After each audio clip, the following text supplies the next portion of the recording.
Fim de semana passado, eu estava aqui e falei sobre tradições dos gnósticos, o cristianismo gnóstico. Isso é questão de conhecimento, isso é questão de estudo, leitura, informação, né? Aí, na terça e quarta, foi doutrina secreta, novamente, doutrina secreta, leitura, estudo, informação, né? Agora a vida interna, né? Estudo, leitura, informação, né? Mas digamos assim que essa fala, ela talvez fale um pouco mais do que apenas a informação de livro, ou assim eu esperaria. Então, obviamente, até pelo que a Cris acabou de dizer, como é um curso introdutório, eu procurei me basear, vou trazer, porque essa não estava programada não, gente. Quando eu cheguei em João Pessoa e eles descobriram que eu ia estender um pouquinho a minha estada, por N e outros motivos, aí, então você vai fazer sábado palestra. Tá bom, então vamos lá. Então eu, essa semana, estudei, revi alguns aspectos, algumas coisas, né, criei um esquema e vou tentar ilustrar com passagens de obras que a gente tem mais fácil acesso, mas que, na minha opinião, são fundamentais para falar dessa temática. E como é um curso de introdução à filosofia teosófica, é um tema absolutamente essencial, porque a própria filosofia teosófica ela não tem nenhum sentido se a gente não abordar a questão da vida interna.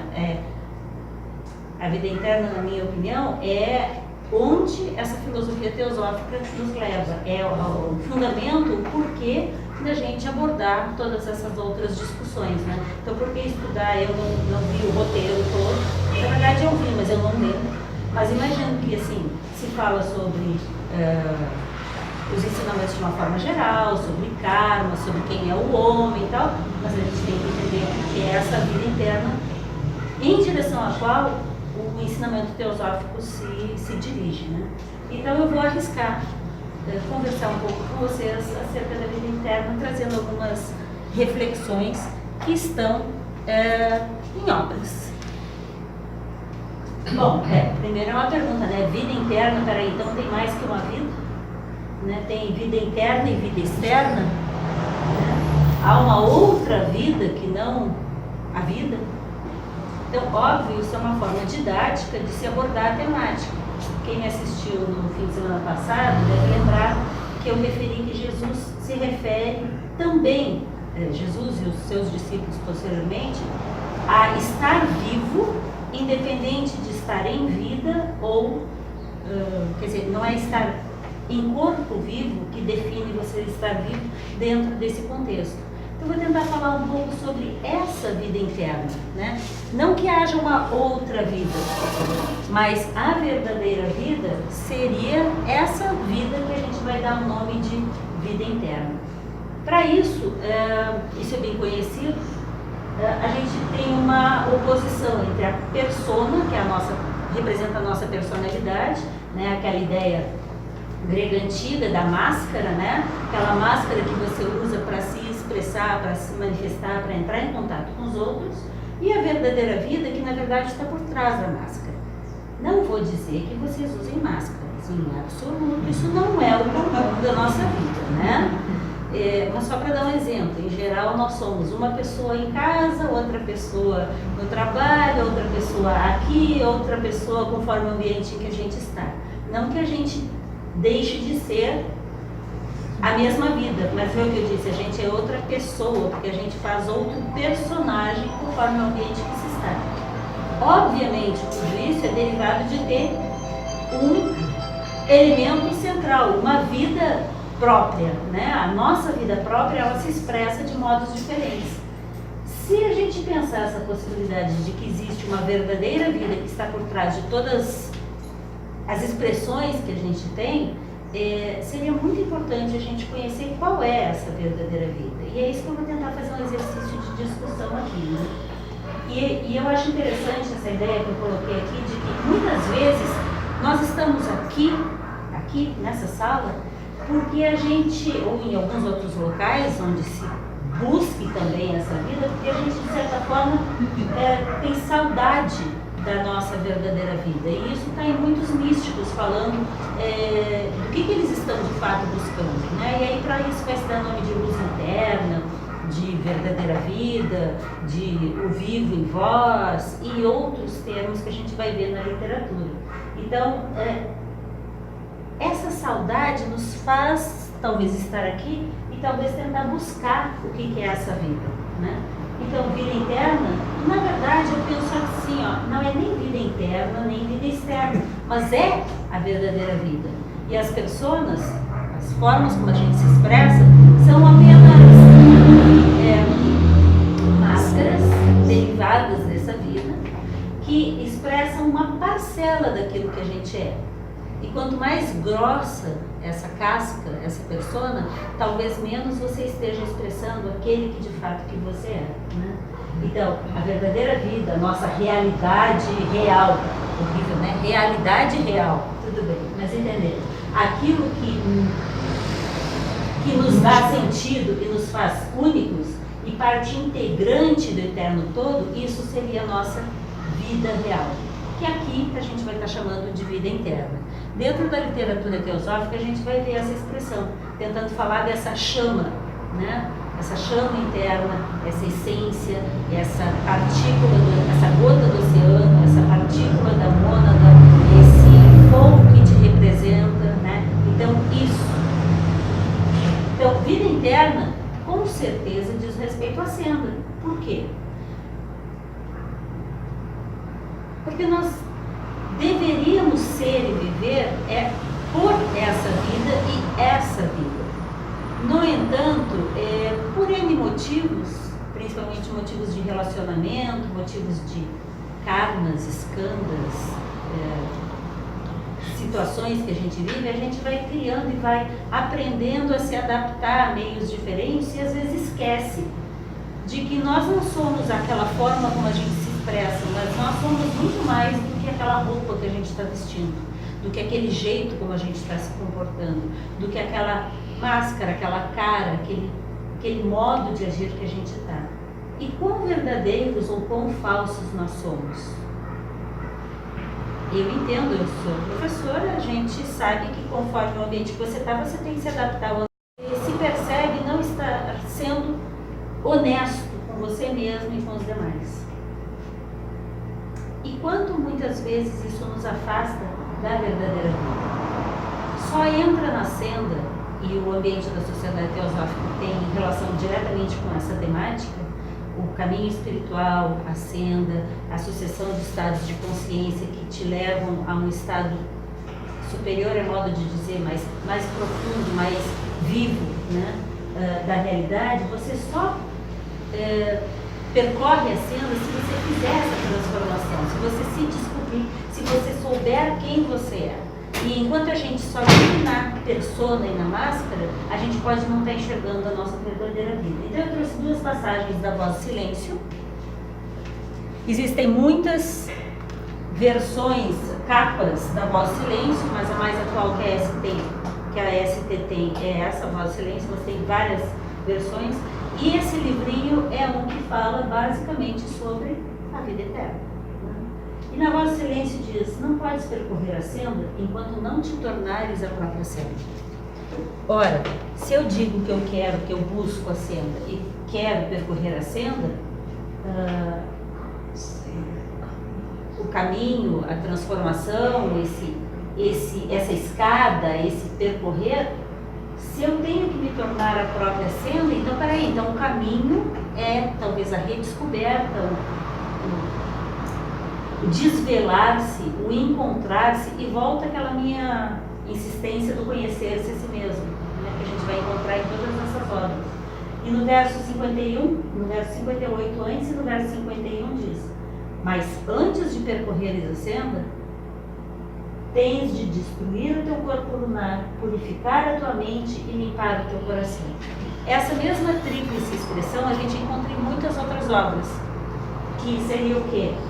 Aprender a retirar os kleshas, as contaminações, as emoções perturbadoras, os desejos apegados, essa parte parte mais emocional, mais psíquica e emocional que nos prende, tirar essas contaminações, porque são elas que normalmente fazem a gente andar para cá ou para lá por causa delas.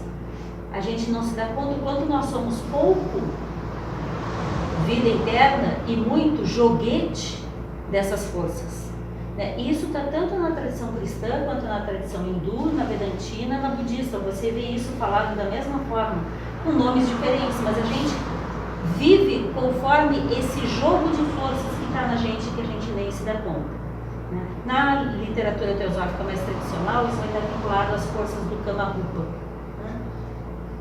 Destruir, então, essas contaminações, purificar a tua mente. Isso vai ser muito repetido. Se a gente não tem uma mente purificada, como a gente falava no outro dia, se Manas está contaminado, se a mente está contaminada, você não vai enxergar aquilo que de fato é. Você tende a ficar mais preso a esse joguete.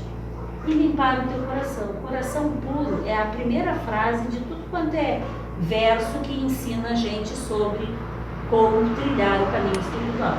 Limpar o teu coração. Eu não estou falando de fazer faxina no coração, abrir o peito, tirar o coração e fazer faxina. Apesar de que isso ajuda, sabe? Um coração assim, cheio de colesterol, todo entupido, vai ficar mais difícil. Não é essa faxina. Obviamente nós estamos falando essa limpeza, essa faxina do coração no seu sentido mais interno. Poderia esclarecer um pouquinho mais sobre o que é senda? Tá bom. É que eu disse bem no meio, assim, curtinho, mas o que eu posso chamar a atenção disso é porque acaba achando que isso é uma expressão tão corriqueira, mas que às vezes você tem razão, talvez isso não esteja claro. Todas as verdadeiras tradições filosófico-religiosas de base espiritual, elas vão falar sobre um caminho que você percorre, que é, em última análise, não um caminhar de andar, de sair de um lugar físico a outro lugar físico.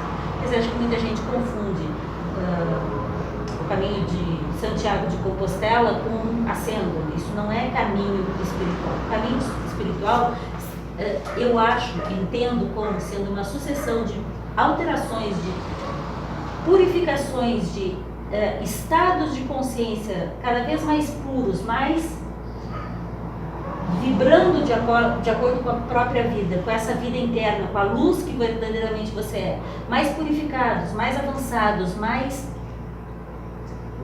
reais, que você vai percorrendo e vai se transformando. Então, chamar de senda, pelo menos dentro do contexto onde eu estou falando, seria aquele caminho espiritual, seria aquela forma de buscar passar cada passo em que estamos aqui no mundo, tentando encontrar a nossa casa de retorno, tentando encontrar o nosso estado mais interno, tentando encontrar o nosso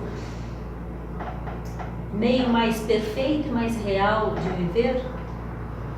E isso, tecnicamente, nas tradições espirituais, é chamado de senda.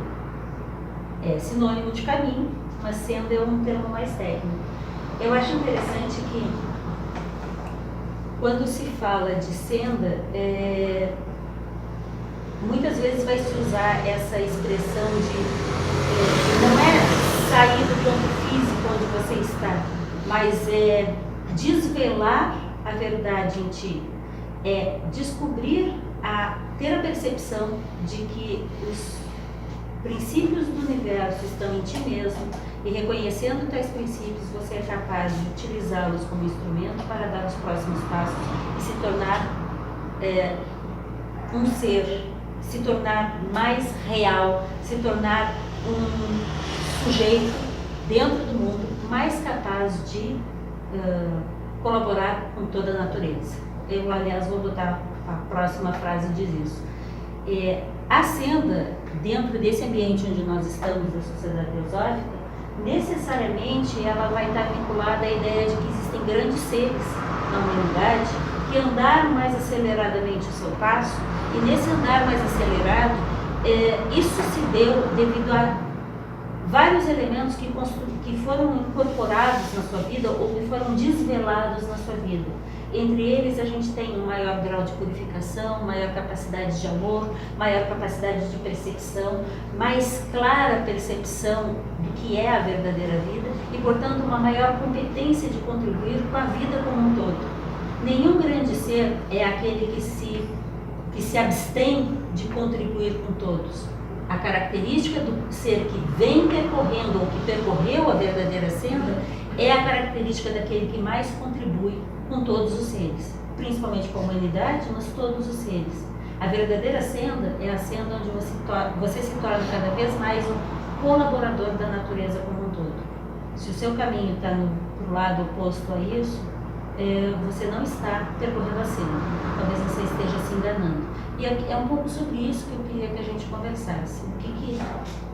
Como é que a gente vai entender essa vida interna e a senda? Se o caminho seria um desvelar cada vez mais avançado dessa vida interna, um permitir que cada vez mais a sua vida seja conduzida não pelas regras externas, mas pela verdadeira vida que em ti está e representada, não, representa a vida do todo, representa a realidade, representa a verdadeira luz, aquele foco, aquele tom que está em todos, mas que em cada um se desvela e se manifesta de uma forma diferente, e quanto mais ele se desvelar como real, como o que é de fato, mais próximo estará esse sujeito dos graus mais elevados, mais ele provavelmente teria percorrido essa senda.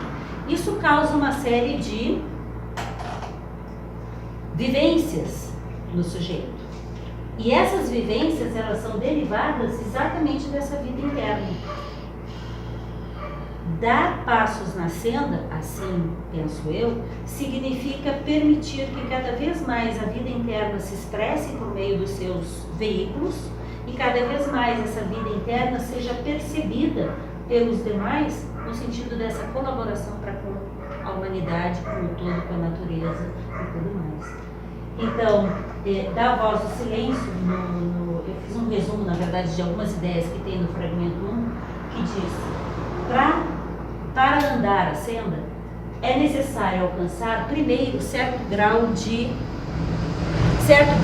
profunda compreensão, perceber a irrealidade da sua forma e das formas, e aí a Blavatsky, quando traduz a obra, né, dá a ideia de como sonhos que na hora que a gente se acorda se desvanecem. Discernir aquele que o Plotino fala, aquele que é o todo, que é o pleroma, que é o absoluto, discernir ter harmonia interior para poder ouvir, ver, discernir, saber o real.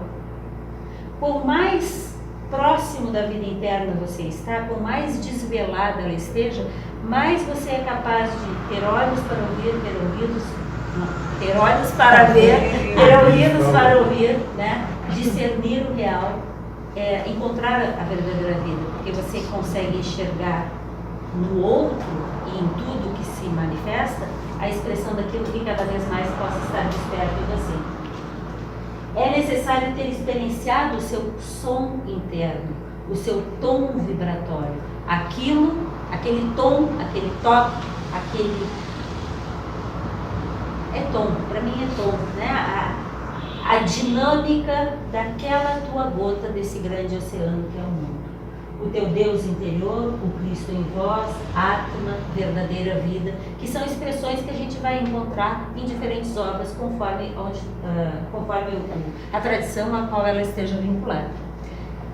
E aí eu repito a frase que tanto eu usei essa semana já, né? Ajuda a natureza e coopera com ela, porque assim você será capaz de encontrar a verdadeira vida, porque ela te abrirá de par em par os portais, né, das suas câmaras secretas e desvendará ante a tua vista os seus tesouros, escondidos no mais profundo do seu seio puro e virgem.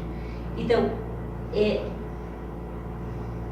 quando você vive e compreende a verdadeira forma de manifestação e as leis que regem essa manifestação, e eu imagino que isso está dentro do curso de introdução, conhecer as leis que regem a natureza e tudo mais, quando você consegue compreender isso melhor, tudo mais vai se tornando mais claro, mas a gente paga um preço por isso. Porque lembra aquilo que diz, conhecimento é poder e poder gera responsabilidade? Quanto mais você entende isso, mais você entende que muito mais você é responsável por tudo que você faz, como faz e onde você está e como atua. Não maculada, essa condição, essa natureza, ela mostra seus tesouros tão somente ao olho do espírito, que nunca se fecha e para o qual não há velas. Então, aquele olho de Dhamma, né, que está sempre aberto, que tudo vê. Imaculada, a natureza é capaz de te mostrar todos os seus tesouros e assim você conhecer a verdadeira vida, que é a vida eterna que a todos pertence e a ninguém pertence em particular. Se a gente começar a andar por esse caminho, eu vou começar a entender também que eu não tenho, se existe uma única vida, que é a vida que preenche, que alimenta, que está... O problema de ser no interior e no exterior é que fica parecendo que tem um lado e tem o outro. Essa vida é a mesma que está em todos os demais? Talvez seja isso ainda mais importante para compreender uma das regras que muito vai ser enfatizada em todas as tradições acerca da necessidade de você se abster do egoísmo, de você retirar a ênfase no eu, de você retirar a ênfase em eu quero alguma coisa, eu busco alguma coisa, eu sou alguma coisa. Sinto muito, você não é nada. Mas você é o único caminho para que você encontre que você é nada. Nada, não porque você não valha nada, mas nada porque você não é mais nem menos do que nada nem ninguém. Mas você é simplesmente uma partícula que, conforme o que você fizer, você será responsável, colaborador ou atrapalhador da vida como um todo. Essa vida interna a gente precisa reconhecer para poder lidar com ela, aprender com ela. Penso eu, de acordo com tudo que a gente lê, de fato, aqueles que vivem essa vida interna com muito mais intensidade do que a maioria de nós. Não posso falar por vocês, mas acredito, porque estamos aqui, que nós tenhamos interesse nessa vida interna. Agora, o quanto a gente a reconhece, o quanto ela se expressa e se manifesta por nós, depende de uma série de fatores. Então, há aqueles que de fato vivem essa vida interna de modo mais intenso. Mas aí eu pergunto, quem é ou como é alguém que despertou a sua vida interna, que permitiu trazer à tona um pouco mais dessa sua dimensão átmica búdica? Como poderíamos identificar, e precisa? Como poderíamos identificar quem tem essa vida interna mais desperta? Porque a Jane está dizendo que aqueles que de fato mais despertaram, desvelaram, apresentam, disponibilizam, vivem de acordo com essa vida interna, provavelmente são aqueles que andaram mais a cena. E são aqueles que mais provavelmente têm mais capacidade de nos ajudar, de nos orientar, de colaborar com a natureza de uma forma mais efetiva. Na sociedade teosófica, frequentemente, esses seres que avançaram mais no caminho são chamados de Mahatmas. Mahatma significa, Maha é grande, Atma no sentido de alma interna, mas não a alma reencarnante, a alma como princípio uno, universal, primordial, que igual nos Upanishads, ela vai ser chamada a atenção de que Atma em nós é o Cristo em vós, é a mesma coisa. Atma em nós é aquela parcela do que é Brahman. Os Upanishads, o objetivo deles é mostrar que Atma e Brahman são idênticos. Então, se Brahman é o todo, e eu sou Atma, eu sou o todo. E isso me permite percorrer a senda. E por isso que o percorrer a senda é percorrer você mesmo. É fazer o caminho por si próprio, em si próprio. Naturalmente, os Mahatmas, então, vivem, expressam, valorizam, né, muito mais a sua vida interna do que a sua vida social. Por quê? Porque a vida social não é importante, a vida social é passageira, a vida interna é a permanente. A vida social é a vida das aparências. a vida interna é aquela que de fato é a sua vida. E aí, eu, quando estava escrevendo, eu me lembrei que Mestre Kuthumi, um dos chamados grandes mestres da humanidade, no tempo em que Blavatsky estava viva no corpo como Blavatsky, ele tem uma passagem lá nas Cartas dos Mestres, que é uma obra, desse aqui que ele fala, né?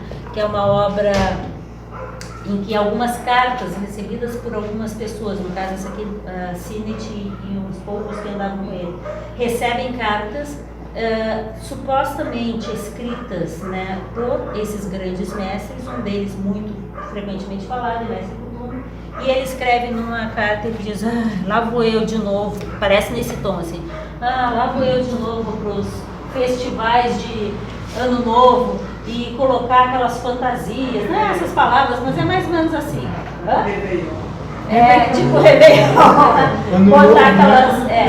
Botar aquelas roupas e passar por todos aqueles rituais externos que eles assim. Tem um simbolismo, e ele, porque tem uma vida social, porque os grandes mestres, eles são pessoas encarnadas. Às vezes ele está sentado do seu lado e você não o reconhece. E ele reclama, né? Tipo assim, Já passou por isso. tenho tanta coisa para fazer, mas essa é uma parte importante que eu preciso fazer também. Mas certamente, a vida social a qual eles têm que se submeter, estamos no mundo, nós temos uma vida social e precisamos nos submeter a algumas regras, ela precisa ser adaptada à sua vida interna, que é a vida que verdadeiramente vale.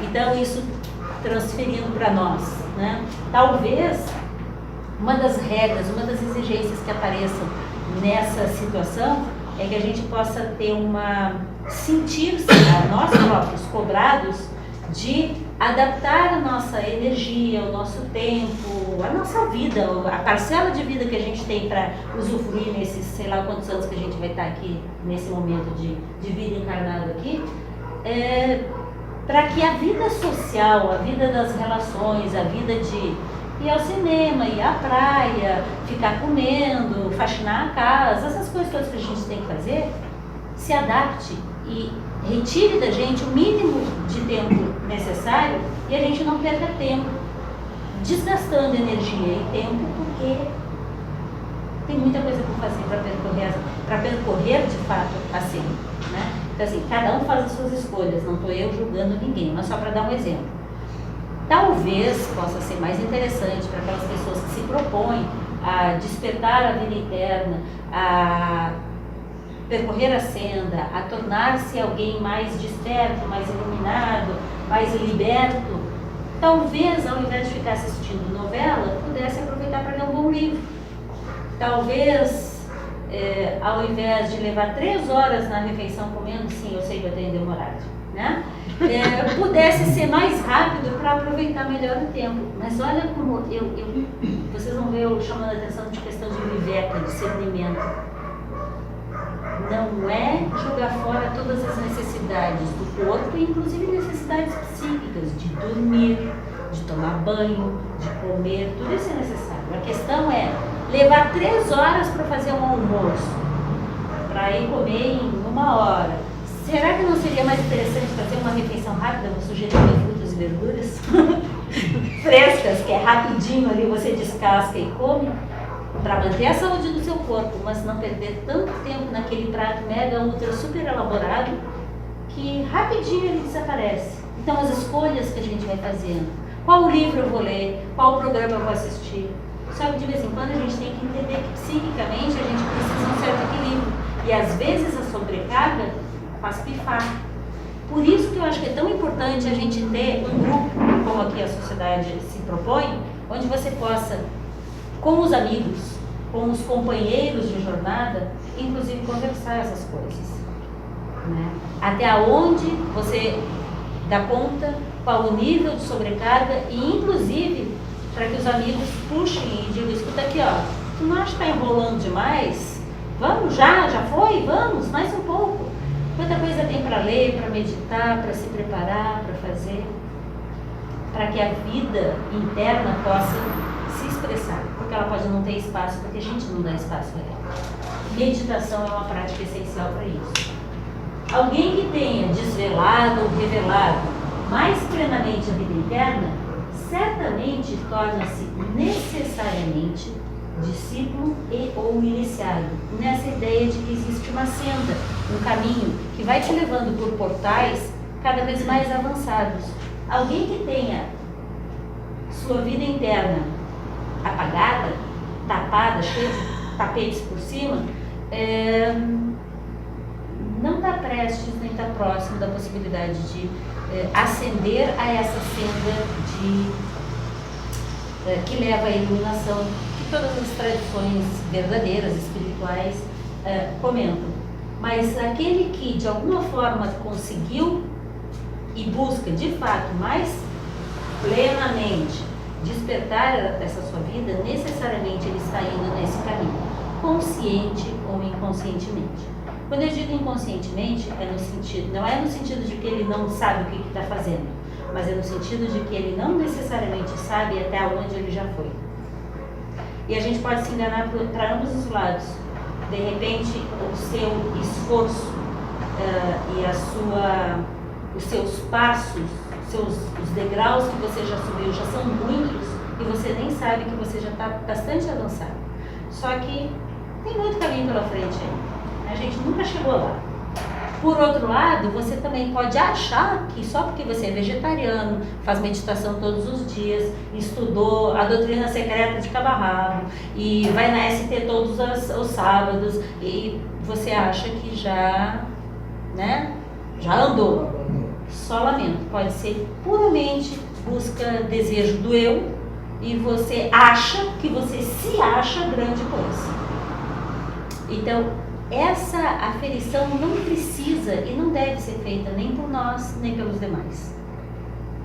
Isso é simplesmente uma questão da sua vida interna e que vai se manifestar na medida do que for necessário e desejável para a grande natureza, para a sociedade como um todo, para aqueles que vivem com você e que podem e precisam usufruir da energia que você puder disponibilizar. Agora, o próximo passo tem que ser dado pela gente, sempre. Você nunca chegou em algum lugar suficiente, sempre tem um passo a mais para dar.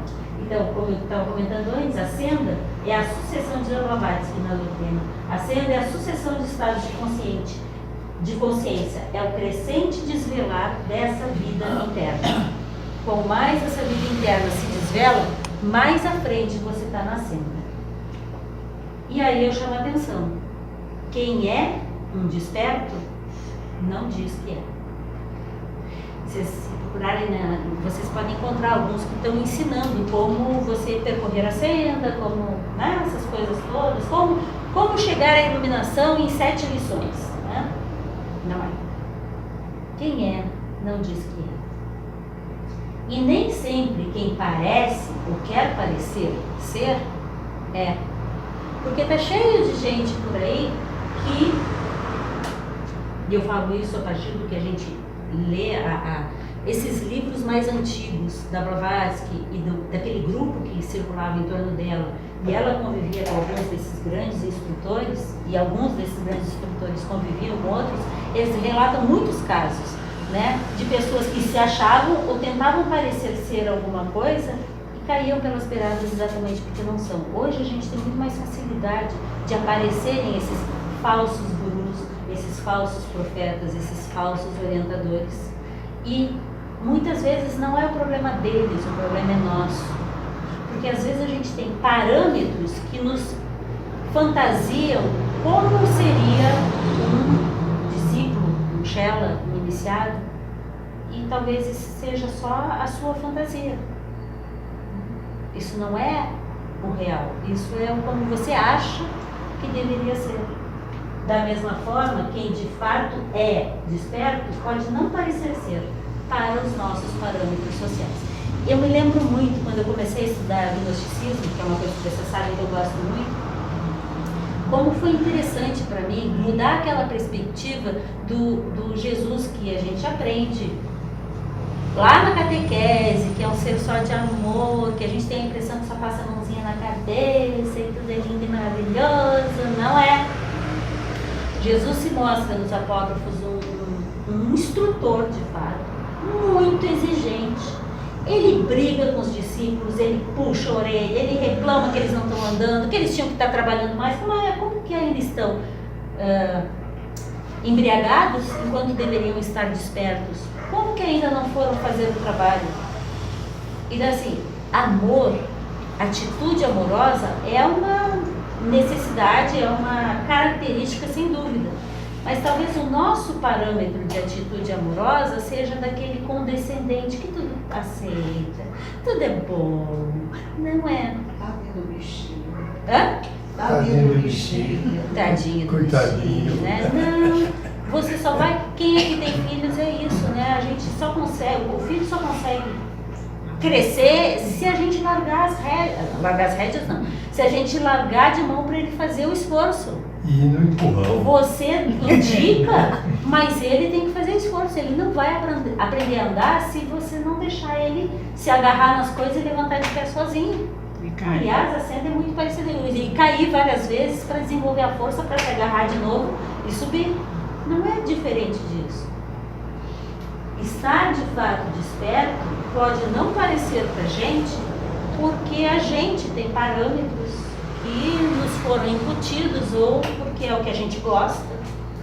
Lembra aquela frase que diz no Evangelho de São Filipe, o homem fez Deus a sua imagem e semelhança, que é o contrário de como a gente normalmente repete?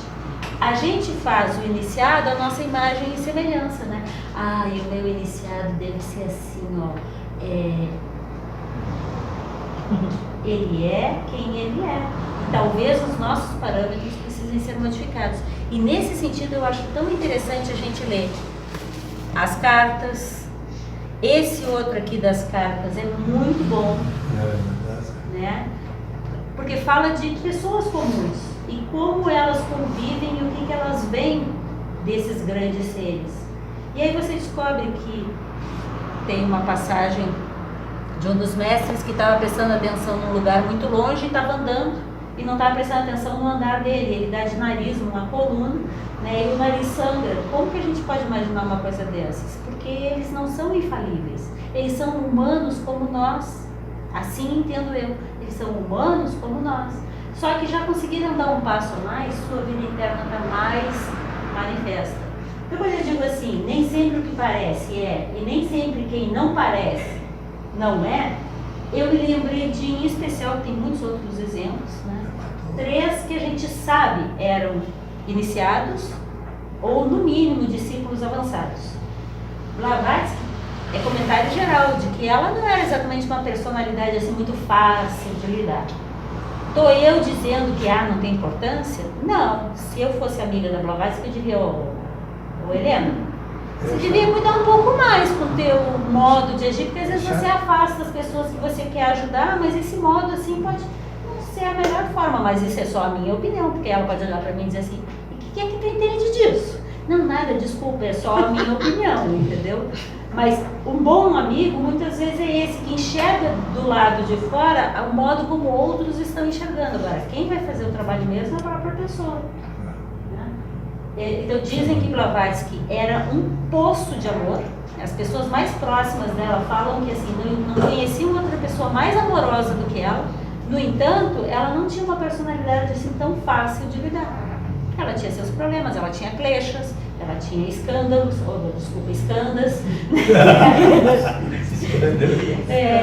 sanskaras, que são a palavra que se usa, é uma palavra sânscrita, que é traduzida geralmente por tendências, que é um dos elementos que constitui a nossa forma de manifestação como eu aqui no mundo das relações. Então esses sanskaras são os elementos kármicos que fazem com que aquelas energias que eu botei em ação em encarnações passadas, considerando que encarnações possíveis, ou são possíveis, ou desde a minha infância até agora, essas energias modelam a minha forma de ser, né?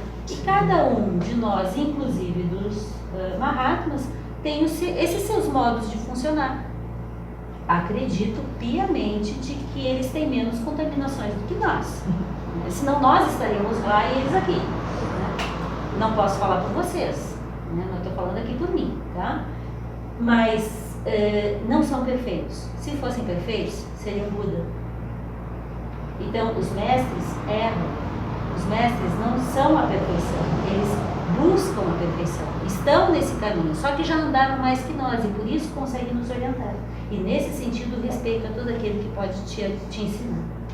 Damodar era um indiano que convivia com Blavatsky bastante e era um discípulo extremamente avançado. E os comentários a ele é que ele era difícil de conversar com ele, que ele era azedo e fechado, né? E era um discípulo avançado. Mas o grau de dedicação, de transformação que ele alcançou é um dos mais elevados que a gente tem. Quem já leu aquele Pelas Portas de Ouro tem uma descrição de uma das situações que ele vive, que é muito bonita de ler.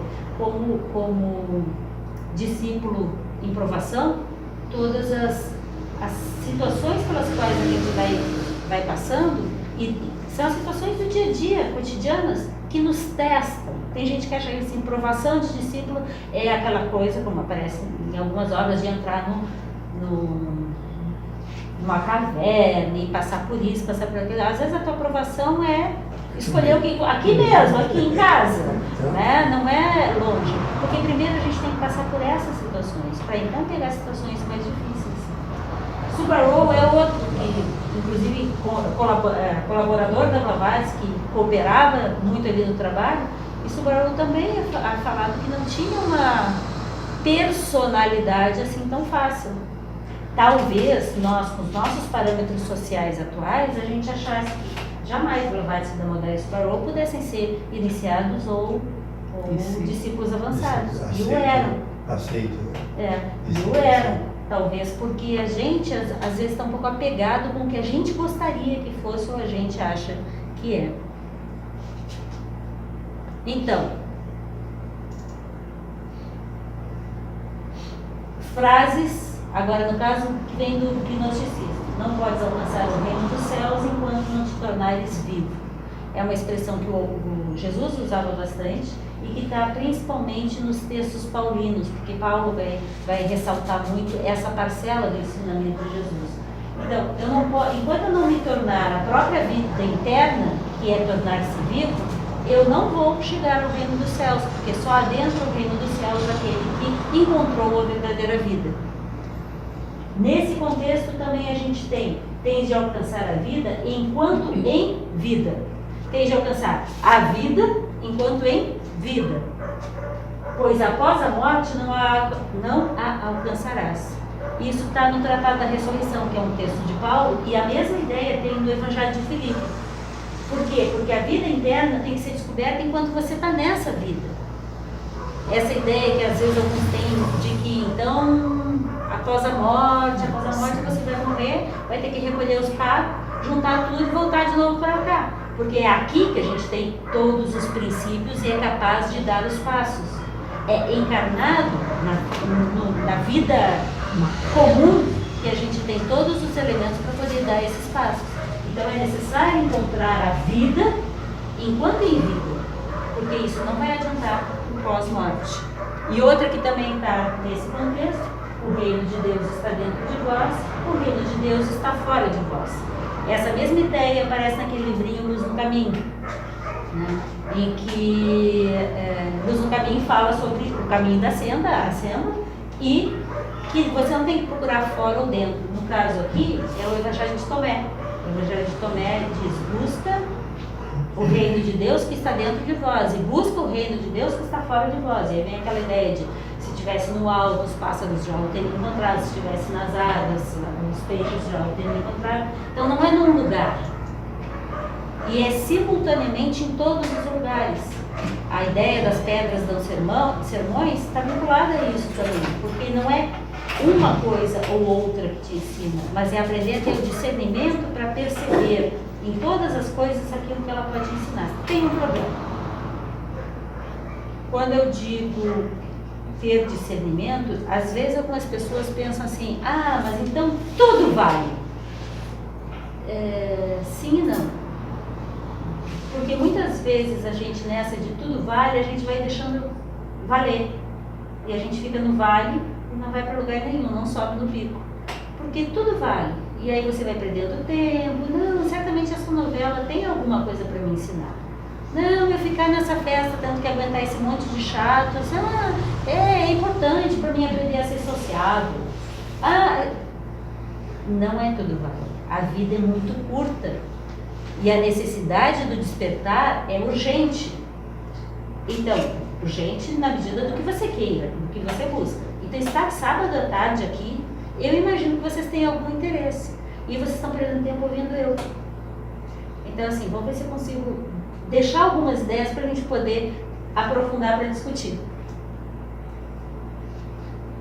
Tu próprio és teu próprio caminho, que é a mesma frase que está lá na Voz do Silêncio.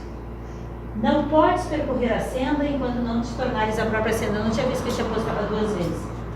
Que são frases muito semelhantes à frase atribuída a Paulo: Cristo em vós, a esperança de glória. Porque a glória não é alguma coisa de exaltação de si. A glória é encontrar a verdadeira vida, é despertar a vida interna. E só se faz isso porque Cristo está em vós. Só se faz isso porque o verdadeiro Atma é a tua verdadeira vida. E despertar isso, para isso é necessária uma série de atitudes. E o que eu já tinha comentado, nos Upanishads isso vai aparecer como Atma idêntico a Brahma.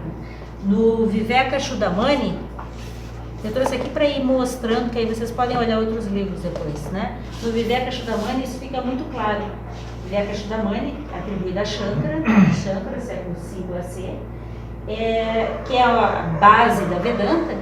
No Vivekachudamani ele vai destacar essa ideia de que Atma é idêntico a Brahman, e você tem que, conhecendo a presença desse princípio em você, você vai chegar ao todo, ao absoluto, que é o Brahman. Aí eu trouxe, tem aqui um? Tem. Eu trouxe uma frase da Senda para a Perfeição, que a gente não enxerga o título, mas aqui eu juro para vocês, está escrito assim, ó, a Senda para a Perfeição, tá? Eu digo para vocês, está escrito aqui, a Senda para a Perfeição. Porque é interno, né? É porque é interno, exato, é oculto. A Senda para a Perfeição é oculta, né? Então, nessa obra Senda para a Perfeição, a primeira vez que eu li essa obra eu gostei muito dela, porque o Geoffrey Hodgson na obra, ele tenta contar, segundo o entendimento dele, como seria essa senda para alcançar a perfeição, que é o despertar da vida interna, que é o desvelar daquilo que de fato você é. E ele faz um percurso explicando o que seria a vida, o que seria a senda, e às vezes, anos depois, agora mais recentemente, eu pude entender que isso é real. Ele dá uma imagem, uma ideia pra gente de que aquilo não é teoria para ele, pelo menos nos primeiros degraus que ele explica, porque ele fala da preparação, ele fala das dificuldades, ele fala da necessidade, e quando ele explica a primeira e a segunda e a terceira iniciação, tu diz assim, ele não está falando do que ele leu, porque você sente que tem algo, né? Essa é a minha impressão. Para muitos, e eu me incluo nisso, fica evidente, fica claro, principalmente depois da publicação do Diário Oculto dele, de que ele, de fato, ele adentrou a senda e ele percorreu um caminho dessa senda, né? E aí você passa a entender por que eu, no caso, tive aquela sensação de que ele não estava falando de um assunto como eu estou falando aqui, de coisas que eu li, mas ele estava falando como ele entendeu, vivenciou aquele caminho. Mas ele tem a sua forma de explicar. E para alguns, a forma como ele explica todo esse processo pode não ser tão interessante. Outros vão achar que é mais interessante ler Luz no Caminho, ou A Voz do Silêncio, ou outras obras que possam estar colaborando. O que eu quero sugerir? Que a gente escolha várias diferentes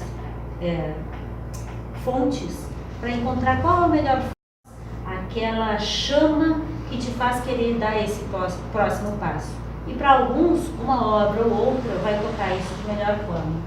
Então, nessa obra dele, eu tirei uma frase que eu achei, umas passagens que eu achei bem interessantes. Ele fala, está traduzido como os super-homens da Terra, se referindo aos sábios, aos Mahatmas, aqueles que já andaram mais. Estão atentos aos homens da Terra. Eles não estão desligados de nós, pessoas que estamos presos ainda, fixos, agarrados à Terra.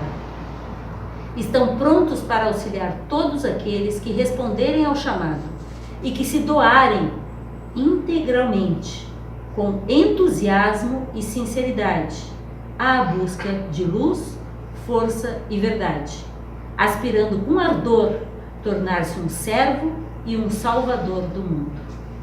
Então eles estão atentos àqueles que estão realmente nessa busca, mas ele coloca, o Geoffrey Hodgson destaca algumas características que tem que ter: se doar integralmente, responder ao chamado, que é o chamado interno, né? Aquela saudade que eu botei no primeiro slide, com entusiasmo, víria, com sinceridade, veracidade, a busca da luz, da força e da verdade, aspirando com ardor ser um servo e um salvador do mundo.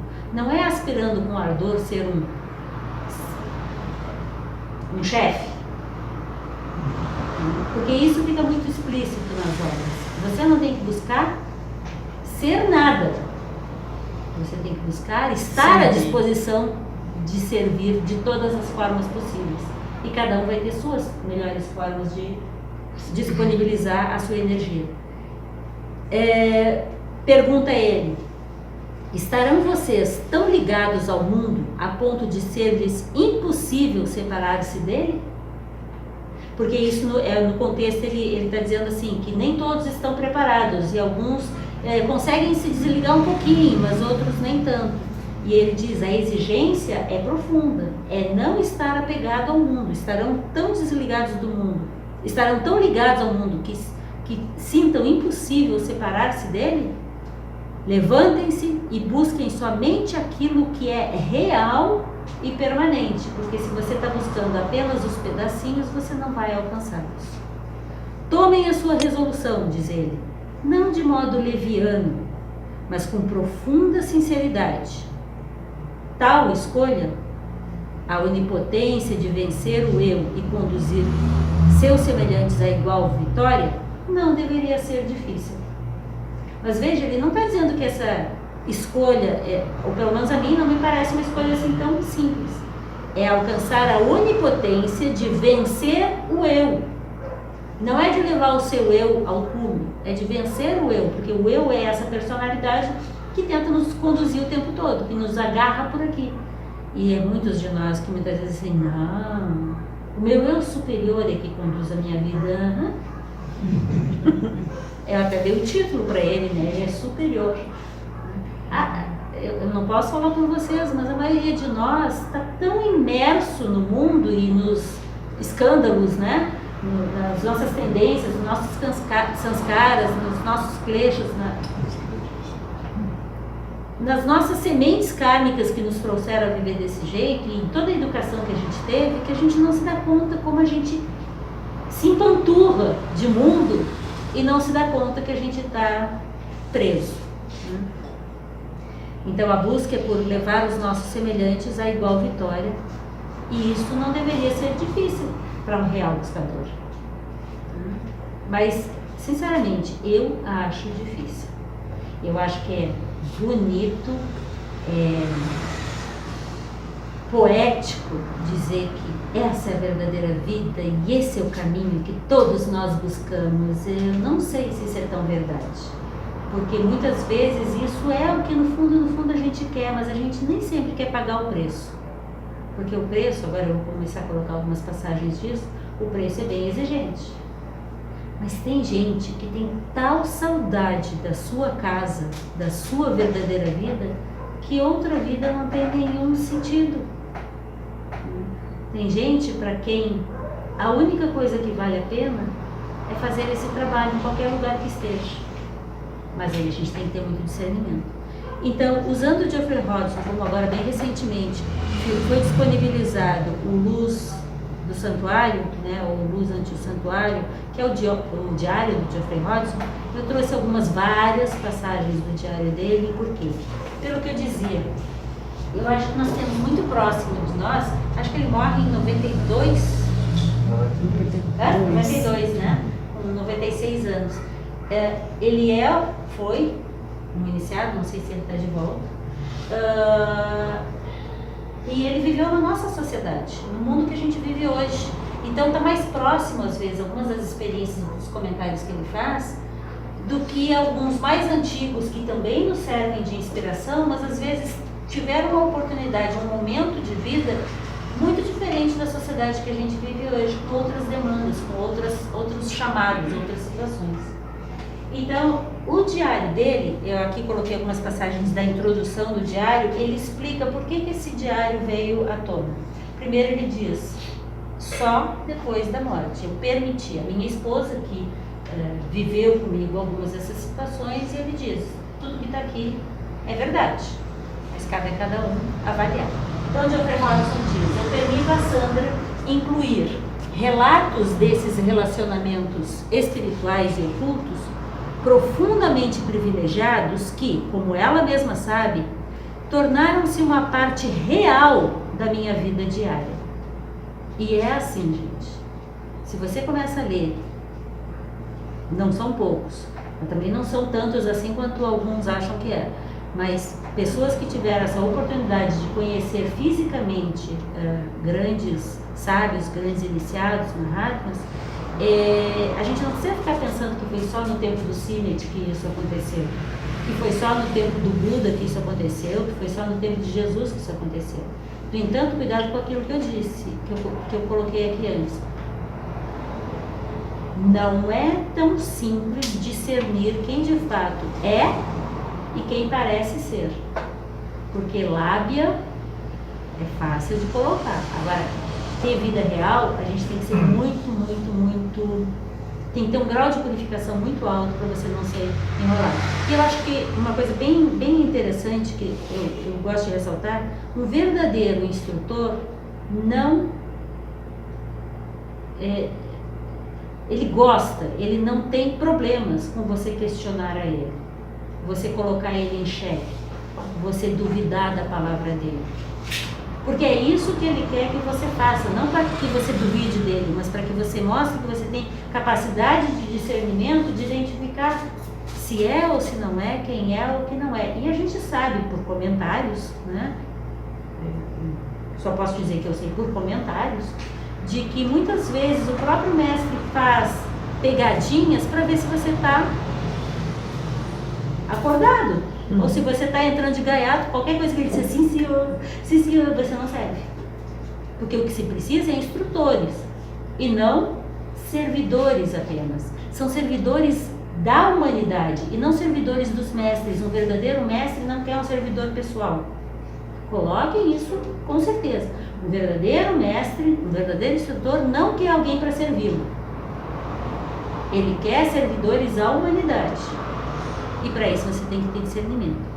Então, diz o Robson na introdução, apesar de minhas imperfeições e limitações, prontamente admitidas, concordei que após a minha partida, uma seleção dessas experiências deveria ser compartilhada neste livro, que então a Sandra Robson edita. Uma outra passagem que eu pego, exposições de teosofia, que ele traduz como sabedoria divina, feitas pelos adeptos, um procedimento que tem sido contínuo desde a fundação da sociedade, especialmente nos escritos de H.P. Blavatsky.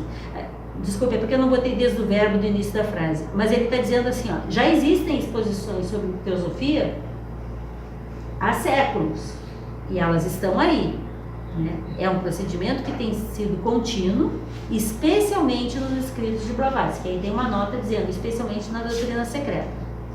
Também estou profundamente convencido de que a ST original, inspirada pelos adeptos, pelos Mahatmas, pelos grandes seres, pelos sábios, permanecerá na consciência dos grandes mestres e que, enquanto houver 3 homens dignos da bênção de Nosso Senhor geralmente é uma referência a Buda, na sociedade teosófica, ela não poderá jamais ser destruída. Tem que ter pelo menos 3 homens dignos da bênção de Nosso Senhor. Quando ele começa a descrever o que é ser digno dessa bênção, o negócio aperta bem mais. Não é qualquer um. A maioria de nós tem desejo, tem interesse, tem disposição, mas não sei se a gente chega a ter a condição de fato necessária para estar aos pés de um mestre, né? Mas que bom existem os discípulos dos grandes mestres que às vezes estão por aí e podem dar alguma dica, alguma orientação. E na verdade eu acho que as grandes indicações que a gente hoje em dia pode ter está nos livros, porque você se prepara. Nenhum mestre pega alguém cru. Para você chegar até lá e querer entrar na faculdade sem ter passado pelo ensino médio.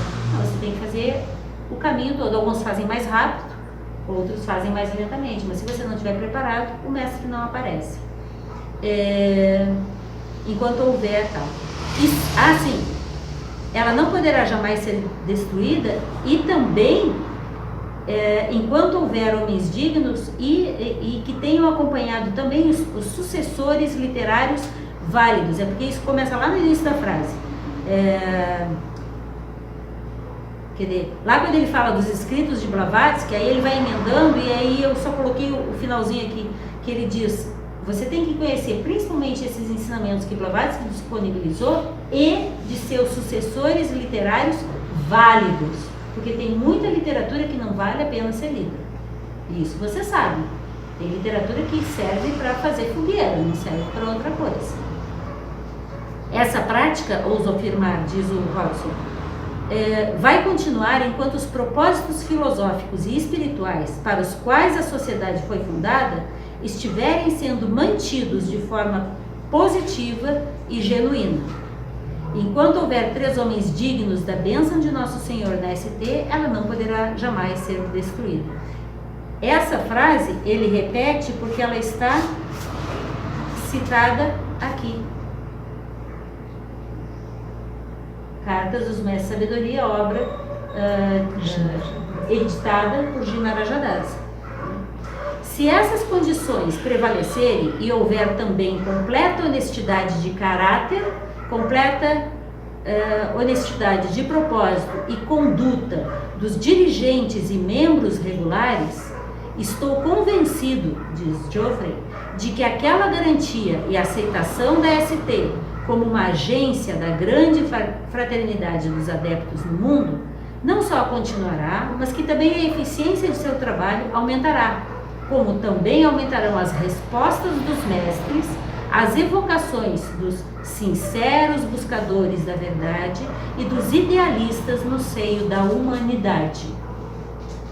Ela não diz que é no seio da ST, ela diz que é no seio da humanidade. Os idealistas e os sinceros buscadores que estiverem aí, mas se espera, segundo ele está dizendo, que a ST mantenha esse trabalho de ser um canal e é um estímulo para que se busquem mais pessoas que buscam a vida interna. E ele segue nessa linha. A natureza é porque agora eu entrei no texto dele, tá? Ali era a introdução. No texto, eu peguei só algumas passagens do texto, e esse texto é formado por diálogos que ele tem com alguns desses instrutores. E também cartas que ele recebe de alguns desses instrutores. A natureza de uma dessas distorções, que é o desvio do verdadeiro interesse, parece consistir no desvio do interesse de um grande número de membros, todos sendo livres, certamente, ele repete isso toda hora. A ST não tem o direito de dizer aos membros o que eles têm que fazer. Tem liberdade. No entanto, distorções aparecem quando o interesse de grandes números de membros está desviado dos fundamentos da teosofia. Então, todos são livres quando um grande número de membros se desviam dos fundamentos da teosofia, especialmente de a doutrina secreta. É por isso que o Jairo tem conduzido o grupo de estudos da doutrina secreta. Essas pessoas que se desviam e que no diálogo ele fica mostrando, no diálogo que ele está tendo, o quanto isso tem atrapalhado o trabalho real da sociedade teosófica, sentem-se atraídas pela literatura e por atividades de sociedades aparentemente associadas. E isso, quem como eu há muito tempo está acompanhando o trabalho da sociedade, é muito comum. Se fica pipocando em um monte de outras coisas, acredita em toda e qualquer literatura, em todo e qualquer palestrante, estou me incluindo, estou aqui, em qualquer coisa, como se tudo vale. O importante é a fraternidade, o importante não é essa fraternidade ser fraterno, o importante é a fraternidade dos adeptos. Essa fraternidade tem regras, não é ser amiguinha de todo mundo. Amiguinha de todo mundo não faz a sociedade teosófica. É capacitar-se para ser um real colaborador dessa fraternidade dos adeptos, para as quais existem regras e são densas, são importantes. E porque? Para a nossa própria preservação como pessoas e para a preservação da própria sociedade. Para que ela não descambe, como todo mundo aqui sabe, como é fácil descambar e como tem movimentos por aí que descambaram completamente, inclusive alguns grupos da própria ST que perderam o rumo. Então ele dá um exemplo da parábola de, acho que é Êxodo, né, que é engraçada, que é um cachorro que está nadando no lago carregando um osso, e ele vê o reflexo do osso no lago e ele acha maior, então ele larga o osso para pegar o reflexo. Então a expressão que ele dá, né, é essa: muitas pessoas largam o osso real, e eu gostei da ideia, é osso, o negócio é osso. O negócio é osso, é duro, mas largam o osso real para pegar apenas um reflexo. E todos aqui provavelmente sabem que pós o período de Blavatsky, porque ela foi talvez a principal pessoa, mas no mínimo uma das principais pessoas, que trouxe para o Ocidente muitas dessas ideias que estavam completamente abafadas por uma sociedade materialista e completamente desviada do verdadeiro caminho. Aquela expressão que a gente estava comentando em casa, né? Ou é fundamentalismo religioso ou é materialismo. E está faltando equilíbrio, onde você não joga fora a sua capacidade de pensar, de raciocinar, de aprofundar, de viver, de transformar, mas você não joga fora a espiritualidade. Essas coisas têm que andar juntos, é isso que se propõe a verdadeira teosofia. E a sociedade teosófica não é dona da teosofia. A sociedade teosófica se propõe a buscar e apresentar tal teosofia. E é nesse caminho que o Geoffrey vai estar comentando. Enquanto esse ideal de fiel cumprimento do plano afirmado pelos adeptos e a total lealdade à realização inteligente da tarefa básica de nosso movimento forem mantidos, enquanto isso for mantido, sugiro que a sociedade continuará a cumprir a sua função dupla. 1. Tornar disponível as verdades imemoriais e sua aplicação à vida humana. E 2.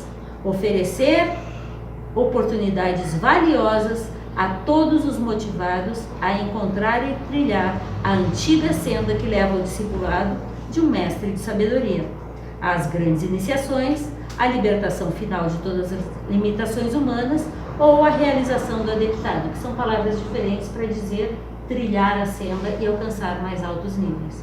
Então, segundo a visão do Geoffrey Hodgson em conversa com seus instrutores, ele diz que a AST, se mantiver esse seu foco, ela manteria esses dois grandes modos de funcionar: oferecer a oportunidade para encontrar, tornar disponível esses ensinamentos, esses fundamentos, a filosofia esotérica, e, ao mesmo tempo, tornar disponível a orientação para esse verdadeiro caminho.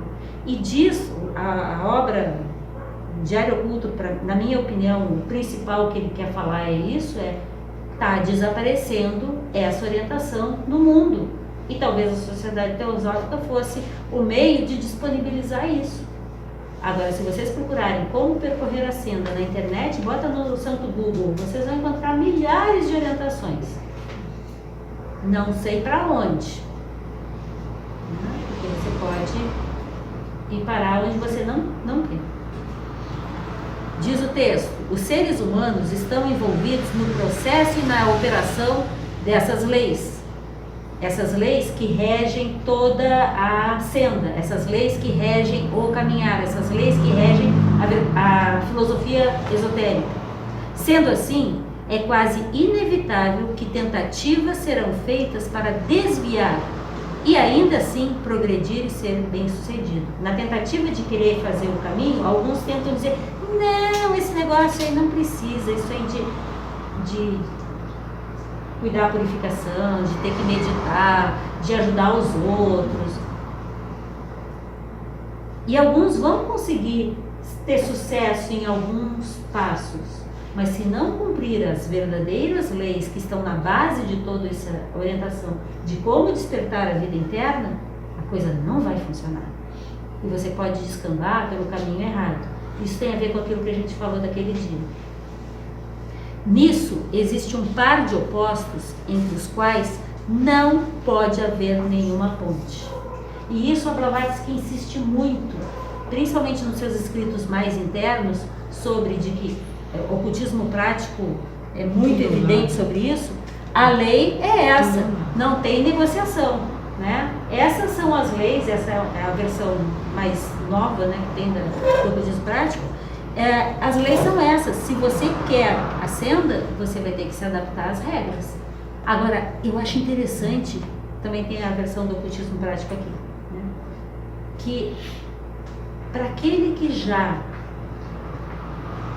experimentou parte desse caminho em encarnações anteriores, dizem os textos que para ele não só é mais fácil, como ele não consegue conceber outra forma.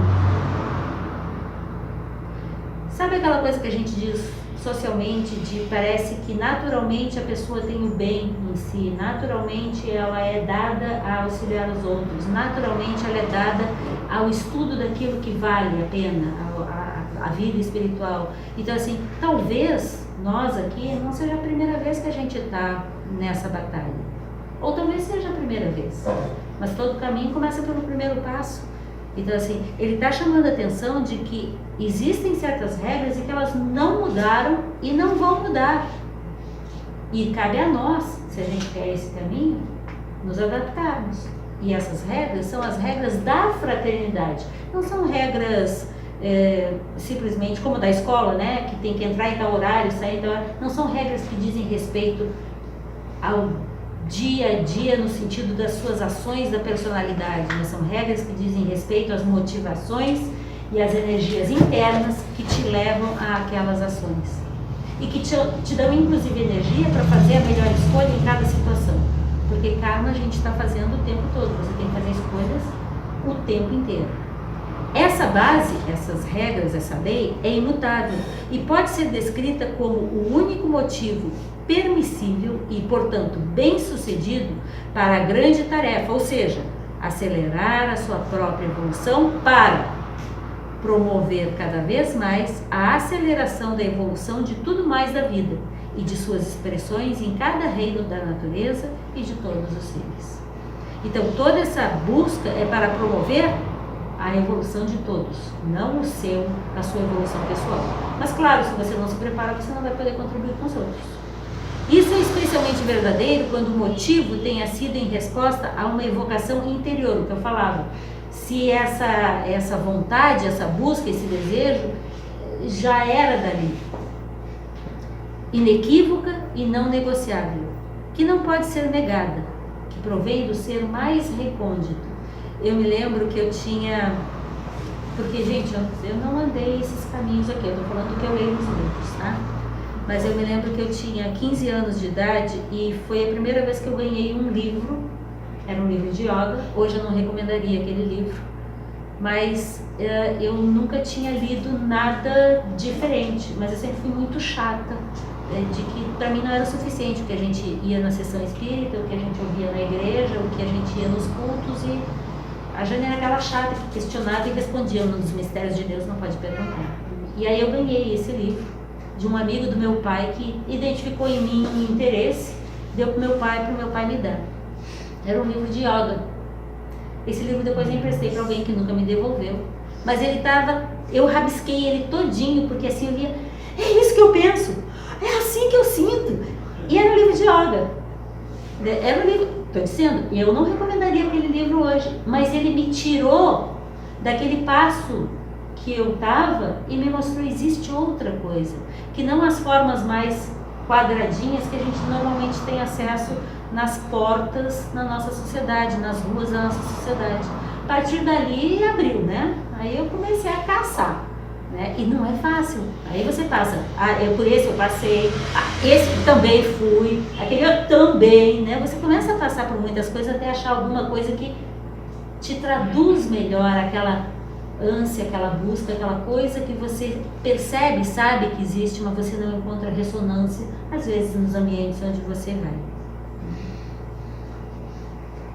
E aí no texto, conversando com um dos mestres, ele vai falar sobre a escola esotérica. Para quem não sabe, a Sociedade Teosófica ela foi fundada para mostrar esses dois caminhos.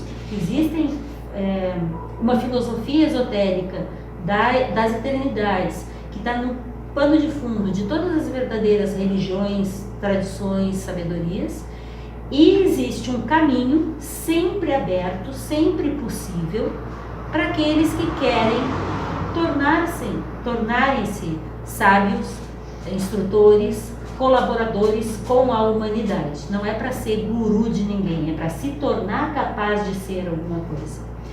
E a escola, a Sociedade Teosófica, quando ela é fundada, pouco depois da sua fundação, a Blavatsky cria uma escola mais interna, para aqueles que demonstravam um interesse ainda maior. Essa escola foi chamada Escola Esotérica. Depois da escola esotérica, ela ainda fundou um chamado grupo interno, que aí sim eram aqueles que eram selecionados pelos instrutores. Eram chamados por uma vivência muito mais intensa e mais interna. Mas a escola esotérica, que eu saiba, existe até hoje. Ela é uma porta, para ser uma porta de entrada para aqueles que buscam essa verdadeira vida, né? E por isso eu a coloco aqui nas palavras do Geoffrey Hodgson, que está publicado. A vida interna é a fonte, é o foco da escola esotérica. E diz o Hodgson, a escola esotérica foi fundada, é chamada de ERE, né?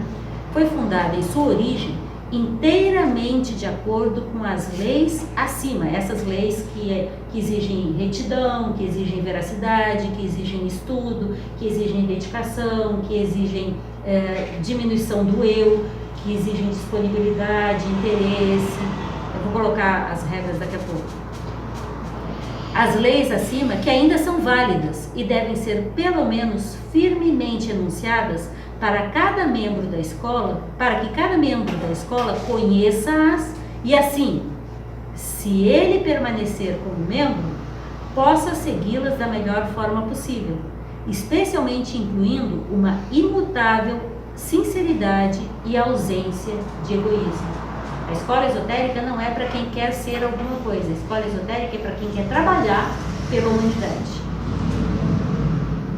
Então, imutável sinceridade e ausência de egoísmo. E aí ele segue.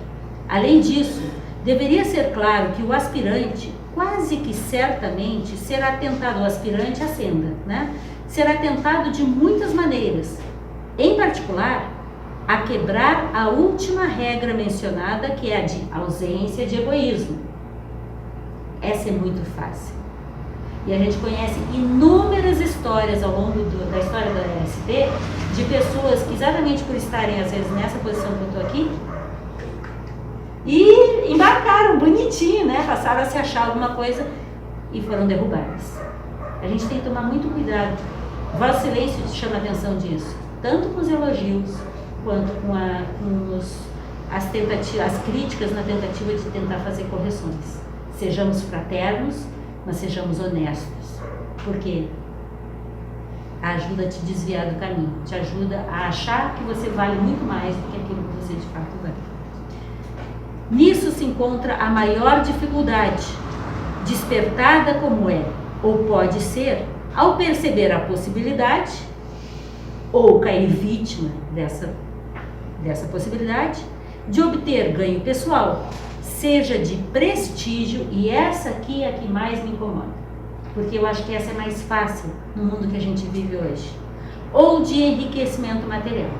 Na SP, as atividades elas não são muito próprias do enriquecimento material. A gente vê em outras sociedades ditas espirituais por aí, ganhos materiais, remuneração descabida. Eu não sou nada contra dinheiro. Eu acho que a gente na sociedade que a gente vive, né, a gente precisa de dinheiro. Isso não é o problema. A questão é quando você faz um trabalho dito espiritual em troca de ganhos de prestígio e ou ganhos materiais. E é muito fácil você descambar para isso. A gente tem que tomar cuidado e o Geoffrey Hodgson chama a atenção disso. E aí ele faz um capítulo sobre a sinceridade. Eu achei tão bonito que eu botei aqui. Na meditação e na vida, procure sempre viver genuinamente de acordo com a afirmação iógica escolhida.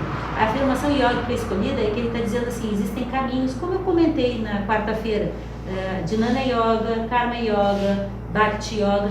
Existem escolhas de formas de funcionamento que você se propõe e para isso você toma compromissos. Nunca faça primeiramente a afirmação e então a renegue, escolhendo pessoalmente uma forma de vida oposta. Se isso for feito, então, aí ele fala mais um pouquinho, você será um charlatão, porque você se comprometeu, se pronunciou de uma determinada forma, sem pensar e vive de uma forma oposta. É melhor em absoluto não fazer a declaração do que afirmá-la interiormente ou mantricamente e externamente negá-la inteiramente na sua prática de vida diária. Em outras palavras, seja honesto, verdadeiro e sincero em todos os sentidos. Essa é a garantia de sucesso. Se fizer uma afirmação que seja inteiramente coerente com ela, ainda que não seja geralmente conhecida e ensinada, a sinceridade é uma das grandes necessidades, talvez a maior, para o sucesso na vida de yoga. Ainda que a pessoa seja fraca em várias formas de meditação, que seja pelo menos inteiramente sincera na intenção e na afirmação de como ela pretende percorrer esse caminho. Por isso a afirmação yoga. Sempre manifeste da forma mais plena possível em sua vida diária e exterior tudo que você afirma em sua vida interior. Viver esse conflito é acabar com a sua vida. Eu sei que eu já estou atrasada. A questão é que a vida interna é longa. E eu vou embora depois de amanhã, então. A questão de suma importância para a humanidade, aqui eu não vou nem ler. Ele vai chamar a atenção sobre a ideia do despertar, que é a palavra-chave. A senda é esse despertar. E é despertar para o quê? Para a verdadeira consciência, para a verdadeira realidade, para aquilo que de fato é o real. E essas duas palavras, ele diz, despertar e realidade, são o coração da passagem do homem pela fase da consciência pessoal e mental para um estado de conhecimento e de ser que não é limitado por nenhuma das suas condições, por nenhum dos seus veículos, mas simplesmente é saber aquilo que de fato é e como é. Essa é a vida real. A pessoa que está despertando lá no final experimenta um anseio pelo real e um compartilhar por toda a vida sensível. A questão de fazer as adequadas escolhas e não ter preconceitos. E aí, para terminar as citações dessa obra, tem um capítulo lá no final, que é a importância de manter os ensinamentos sobre a senda em apresentações públicas de teosofia. Como eu sabia que eu estaria predominantemente junto com membros ou pessoas que já estão há mais tempo, então poucas pessoas novas aqui no grupo, eu achei que esse capítulo poderia ser bem interessante para a gente conversar, inclusive para despertar para os novos que venham se aproximando. Ele coloca 10 sugestões para tomar para entender como é essa questão de aproximação aos mestres. E ele diz sobre os mestres: alguns desses mestres ainda permanecem privados, reservados, de forma física ou superfísica, enquanto outros desses mestres estão disponíveis para aqueles que buscam genuinamente trilhar o caminho da evolução acelerada, a senda, que é o caminho da evolução acelerada, e conhecer os mestres face a face. Ele está falando em 1980. Alguns de vocês não eram nascidos, mas alguns de vocês já eram nascidos. A maioria aqui já eram nascidos, né? todos. Não, todos não, mas eu acho que quase todos. Tão forte. Então, ele está dizendo que alguns permanecem reservados, mas outros estão disponíveis. Talvez a gente não saiba o endereço, o WhatsApp, né, ou o Facebook deles, né? Isso é possível para qualquer...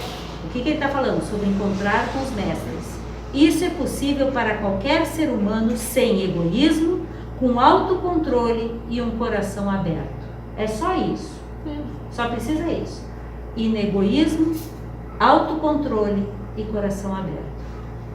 Digo para vocês que eu já vi isso acontecer, aquela coisa de oh, mestre, eles fogem, não fica não é assim. Emocionalismo não leva a contato com o mestre. Vocês podem ler a literatura, fica muito claro. Emocionalismo não cabe. É real decisão de encontro, de querer ajudar, de negociar, de que forma pode trabalhar, porque eles precisam desesperadamente de colaboradores. Terceiro ponto, realmente os adeptos que permanecem relativamente disponíveis estão sempre observando e disponíveis para cada pessoa em quem o reto espírito está desperto e ativo, de forma mental, emocional e física. Ele está dizendo que eles estão disponíveis, desde que você esteja pronto. A gente já viu uma frase dessas, né? Quando o discípulo está pronto, o mestre aparece. Então não é correr atrás, é se colocar pronto.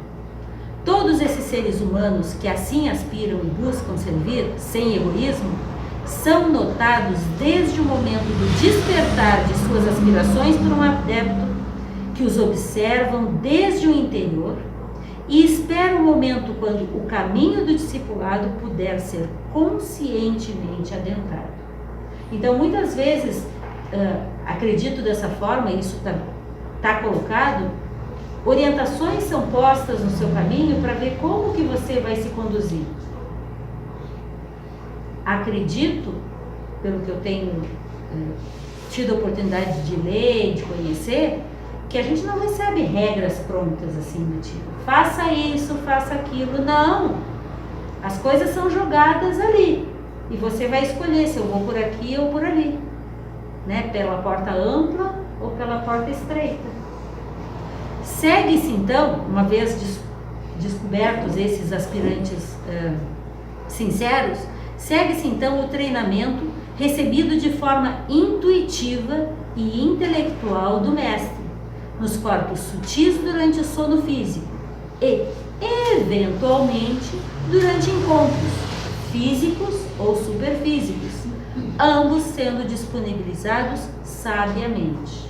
Alguns têm aquela ideia de que quando alguém se torna discípulo, isso está na literatura, ele passa a receber a visita do mestre com frequência. Se não tem o que conversar, ele não vai perder tempo. Se você já tem serviço para fazer e ainda não fez, está esperando por quê? Né? Tem coisa para ser feita. Se você está trabalhando, o mestre aparece. Se você não está trabalhando, vai ficar esperando. A continuidade corajosa, determinada e internamente inspirada de um modo de vida espiritual, filosófico e compassivo acelera a evolução do eu interior em direção da realização dos poderes super-humanos em cada nível, para, finalmente, entrar no reino super-humano da natureza. O despertar dessas capacidades, ele se dá gradativamente na medida do seu esforço, do seu trabalho. Essas ideias mais profundamente intelectuais, espirituais e filosóficas, diz o mestre, não deveriam ser relegadas a um segundo plano, como agora estão em perigo de o serem, de acontecer. Daí o valor, isso é o mestre que está dizendo ao Geoffrey, daí o valor das suas referências constantes. O valor das referências constantes à existência da senda, à filosofia esotérica, aos ensinos que fazem essa transformação profunda, à existência de mestres espirituais, à existência de regras e orientações para que você possa ter essa condição de andar. Teoricamente, isso seria parte do material da escola esotérica, mas isso está presente em qualquer lugar. A escola se propõe a reunir pessoas de fato interessadas nisso. Se elas não estão interessadas nisso, estão no lugar errado. E termina esse capítulo com isso. O problema diante dos membros que se sentem inclinados a chamar a atenção para o caminho torna-se acentuado pelo fato de que as relações entre mestre e discípulo são, em geral, inteiramente secretas. Um discípulo não vai chegar numa palestra e dizer: gente, ó, eu sou iniciado, tá? Então eu vou fazer uma palestra, pô, esquece. Que te fazem pensar isso seriamente. E o principal, falta de egoísmo. É inegoísmo. E uma dedicação profunda a esse trabalho, independente da vida social. No entanto, a ST está entrando. Esse é um diálogo que ele está tendo com o Mestre Moria. No entanto, a ST está entrando. Aliás, essa é uma carta que Mestre Moria manda para ele, que está dentro desse capítulo. Está entrando numa fase em que, se não for impedida, os ensinamentos do que pode ser referido como a vida interna, não fui eu que escrevi, estava lá na carta.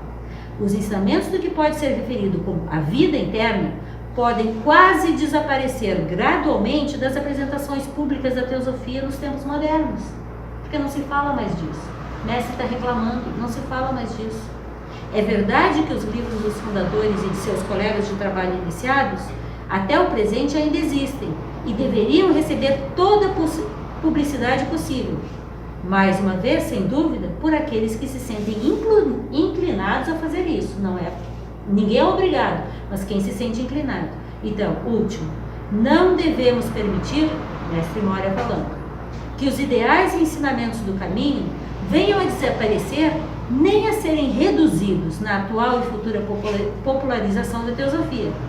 Se isso for permitido, a ST poderia declinar consideravelmente, especialmente em relação ao cumprimento dos ideais originais para sua fundação, bem como da realização cada vez mais ampla dos seus 3 objetivos. E aí ele termina dizendo isso. Mestre Moria diz a Geoffrey Hodgson: você pode repetir bastante, muito mesmo, a declaração da lei de que o caminho nunca está fechado, mas só está aberto para quem? Para aqueles que se preparam. Porque muita gente hoje continua achando que no tempo da Blavatsky e do Sinnett os mestres estavam, eles não tiram férias. Eu não sei onde é que eles moram, não tenho WhatsApp, Facebook e Instagram deles, tá? Nem sei se tem, né? Mas eu tenho absoluta certeza, eles estão aqui. Aonde? Não sei, pode até estar em João Pessoa. Mas a gente não sabe. Quer dizer, desculpa, eu não sei. E eles não vão avisar que são eles. Então, para terminar, eu trouxe algumas ilustrações de algumas outras obras. O Idílio do Lótus Branco, eu acho ele absolutamente essencial. E a Helenice me chamou a atenção: Jane, o Idílio. É mesmo, não pode faltar. 3 verdades que são absolutas e imortais sempre. A alma do homem é imortal e o seu futuro é fruto de algo cujo crescimento e esplendor não tem limites. Segunda ideia, o princípio que dá a vida habita em nós e fora de nós. É imortal e eternamente benéfico. Não é ouvido, nem visto, nem sentido pelo olfato, mas é percebido pelo homem que anseia a perfeição. Ele é percebido. Se você não ouve, é porque ele ainda não está aí para você. Ou você não está aí para ele. E terceiro, cada homem é o seu próprio absoluto legislador, produzindo para si glória ou trevas. É o decretador de sua vida, da sua recompensa e da sua punição. O caminho só cabe a nós. Ninguém faz o caminho por nós. Do idílio, eu vou pular. Quem percorre então o caminho, quero destacar, não é o eu. O eu não chega em algum lugar. O eu é quem nos ajuda a ir desvelando esse caminho e permitindo que ele aconteça. O trabalho, estou fechando, o trabalho de purificação é necessário para que a verdadeira vida possa expressar-se por meio dos veículos externos. Então, não é necessário conhecer, mas é necessário conhecer e reconhecer que há essa condição, que a gente pode alcançar isso. E daí Kriya Yoga, que é a purificação, necessidade de meditação e paramitas. A condição de um Nirmanakaya é exatamente uma exemplificação dessa condição. Nirmanakaya é aquele ser que avançou longamente nesse caminho e continua no mundo, no entanto não mais preso ao mundo, porque ele alcançou totalmente essas condições. Os grandes, os maiores Mahatmas são Nirmanakayas, nem todo iniciado é um Nirmanakaya, e que é a mesma ideia que na tradição cristã a gente vai chamar como filho da luz ou salvador. Aí eu ia comentar as paramitas, que eu não vou, vocês sabem delas de cor: generosidade, harmonia nas ações, paciência, viraga, vairagya, que é desapego, entusiasmo, energia, perseverança, dhyana, que é meditação, e prajna, que é sabedoria, que é como o budismo vai mostrar a forma de se preparar. E eu quero destacar a frase com a qual a loja muitas vezes é aberta ou é fechada, porque ela fala do quê? Dessa vida interna. Ó vida oculta que vibras em cada átomo, ó luz oculta que brilhas em cada criatura, ó amor oculto que tudo abranges na unidade. Eu botei no universo, na unidade. Saiba todo aquele que se sente uno contigo, que ele é, por isso mesmo, uno com todos os outros. Isso está falando do quê? Dessa vida interna, que é a mesma em todos, que é a mesma luz que brilha em todos. E quando você reconhece isso, você reconhece a vida interna não em você, mas em você e em todos os demais. Porque se você reconhecer só em você, você está egoisticamente conduzindo o seu caminho. Ou se você achar que a sua luz brilha mais que os demais, né? Do livrinho da Clara Code, eu vi ele aqui. Gente, esse livro é uma preciosidade. E ela faz um vasculhar nas obras principais sobre a vida interna e sobre o que os mestres ensinam, exatamente para a gente aprender sobre o que seria o que os mestres esperam de nós. E aí eu coloquei umas poucas passagens. Contatar a vida interna, despertar a verdadeira vida, não é, nem está de forma alguma associado à mediunidade, a receber mensagens para difundir a outros, a canalizações, a ter sua personalidade à frente como centro de difusão. Não! Não! Isso é vida espiritual e despertar da vida interna não tem a ver com mediunidade, canalização e essas coisas. E, como eu botei embaixo, cartas dos mestres e outras fontes adequadas estão repletas dessa advertência. Infelizmente, muitos se iludem. Tem muita gente por aí usando essas formas para dizer que tem contatos com mestres, que receberam instruções. Quem recebe não faz isso. Muito cuidado com isso. Eu me lembro uma vez a gente tinha uma reunião e chegou uma senhora e como era eu e o Alberto, a liderança, né? Ela veio conversar comigo, que ela estava trazendo uma amiga dela, que ela recebia direto as informações de Saint Germain em francês. Sim, claro. Isso não acontece, gente. Me desculpem. Isso é enganação. Isso não acontece. A verdadeira instrução, ela é individual e interna. O que alguns podem fazer, como a Clara Code tenta fazer, buscando as cartas dos mestres, ou a própria Blavatsky, o Geoffrey, Hodgson, é falar as coisas que eles ouviram e que podem servir a outros, mas não trazer mensagens do que eles teriam dito. E o tempo todo, nas cartas, os mestres desrecomendam, para não dizer uma palavra mais feia, abominam mediunidade. Receber mensagens pessoais pode acontecer. Receber recados para passar a outros pode acontecer. Isso acontece, e isso não acontecia no tempo da Blavatsky. Isso pode acontecer hoje. A questão é ter o discernimento para saber o que é uma coisa que eu estou louca para ouvir e eu ouço de alguém e eu digo, achei alguém que vai me contar as verdades, mas é porque eu quero e não porque a coisa de fato seja real. Ninguém gosta de ouvir puxão de orelha, gosta? Então às vezes a gente ignora quem está dando puxão de orelha porque puxão de orelha não é agradável. Mas às vezes é exatamente o puxão de orelha que vai me permitir dar o próximo passo. E não o bater palmas para tudo que eu estou fazendo. Mas isso é feito de forma restrita e reservada. A lei para os estudantes submetidos ao verdadeiro treinamento oculto é de manter estrito silêncio no que se refere a qualquer poder psíquico. Isso não é espiritualidade. Ser ou parecer sensitivo, hoje a Clara Code diz, né? é moda, é modismo, é abuso de egocentrismo. Os interesses do eu se revestem de muitas fantasias. Isso é para nós, a gente sabe. Eu sei que eu estou falando de mim também. Imensa possibilidade de autoenganação e sutil vaidade, diz Kuthumi. Nós vemos o que queremos ver. A gente não aceita bem certas orientações que não seja aquilo que a gente quer. E eu acho que eu estou terminando. Então, necessário é ter viveca. E também muito conhecimento e purificação, porque senão a gente é enrolado bonitinho.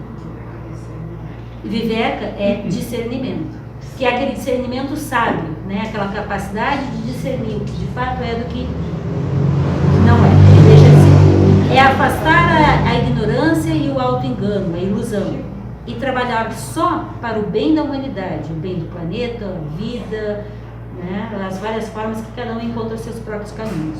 Um verdadeiro mestre não se comunica por meio de mediunidade. Aspas, Kuthumi falando: não exigimos uma mente passiva, mas pelo contrário, estamos em busca daqueles mais ativos, que é o que eu tinha comentado antes. A mediunidade aproxima forças indesejáveis, que levam a desastres. A passagem era bem maior. Manter reticência, caso perceba algum poder psíquico no outro ou em você mesmo. Que é o que disse antes, né? Tomar, no slide anterior, mantenha isso de forma reservada se alguma coisa acontecer. Se você percebe que você está mais sensível, tendo percepções extras, reserva, porque isso talvez seja para você. Mas cuidado para que isso não te faça se achar alguma coisa. Em Luz no Caminho, tem a abertura de luz no caminho, é exatamente isso que a gente tem que fazer. Antes que os olhos possam ver, devem ser incapazes de lágrimas. Antes que o ouvido possa ouvir, deve ter perdido a sua sensibilidade. Antes que a voz possa falar em presença dos mestres, deve ter perdido o poder de ferir. E antes que a alma possa estar na presença dos mestres, seus pés devem ter sido lavados no sangue do coração. Ser lavados no sangue do coração é tirar o eu de cena. É não ser eu fazendo alguma coisa, é simplesmente fazendo aquela coisa, que é muito a ideia do tal. E aí eu quase estou fechando com a advertência preliminar, que eu amo de paixão, viu, Luiz? Essa advertência preliminar, ela, assim, eu toda hora volto a ela, porque como eu acho ela real. E quando a gente lê esse livrinho, que recentemente agora saiu, né, em português, saiu em português ou eu estou mentindo? Vai sair, né? O Shellas e Shellas Laicos. Não, isso não. Isso não? É um artigo, não vai sair. Eu sei que é um artigo. É. Uhum. Não, bom, ele tem em outro. espanhol. Lá descreve isso acontecendo. E é muito, muito interessante. Eu não vou dizer que é legal, porque legal não é, mas é muito interessante. Advertência preliminar, Doutrina Secreta, volume 6, página 81. Há em ocultismo uma estranha lei que tem sido confirmada e comprovada pela experiência de milhares de anos e que nunca falhou em quase todos os casos.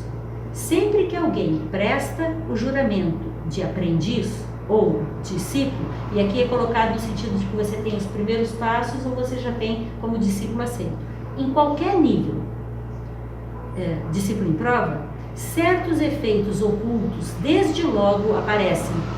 O primeiro dos quais é trazer à tona tudo que está latente na natureza do homem, sejam defeitos, hábitos, qualidades e desejos reprimidos, sejam bons, maus ou indiferentes. Eu quero reforçar isso muito. Muitas vezes nosso julgamento acerca dos outros, de estarem tentando percorrer a senda ou não, está muito baseado nos comportamentos que a gente acha que eles deveriam ter.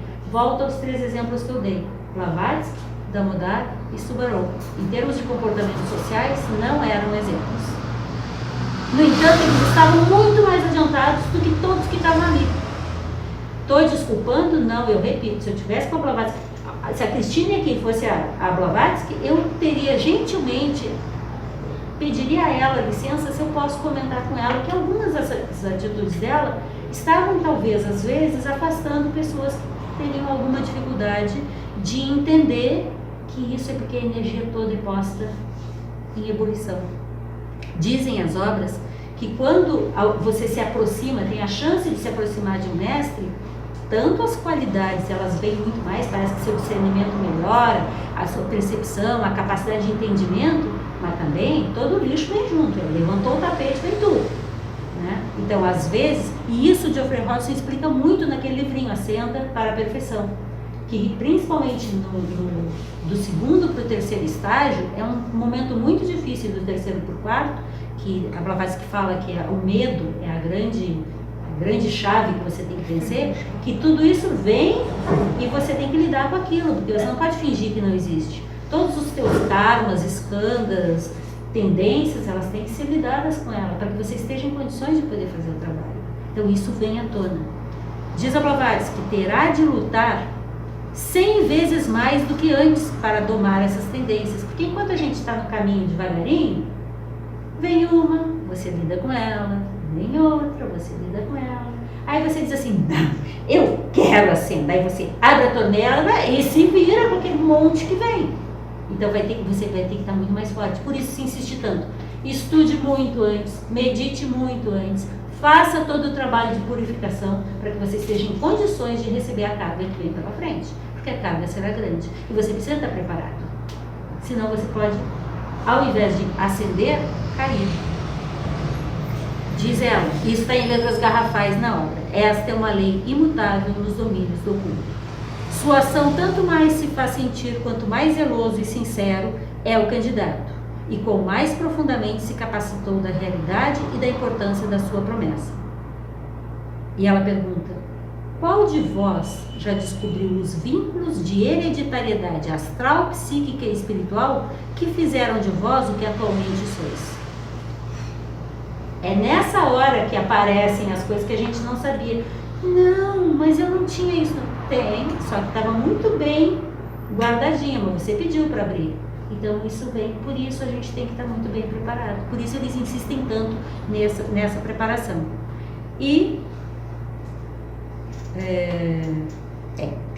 tá certo, faltam 3. O candidato tem de escolher decididamente entre a vida mundana e a vida do ocultismo prático. Não dá para servir a dois senhores, né? O texto segue falando disso. Mas existem herdeiros diretos que nascem com tendências naturais, que é o que eu estava falando antes. Mas esses são raros. Não se considere um deles. É mais fácil enganar-se, auto-idolatrar-se. Não devem ser os sentimentos pessoais e efêmeros que os conduzam a essa cena. Existe um poema que ilustra, isso agora eu estou falando, o modo de vida de uma pessoa que vive, que expressa essa sua vida interna.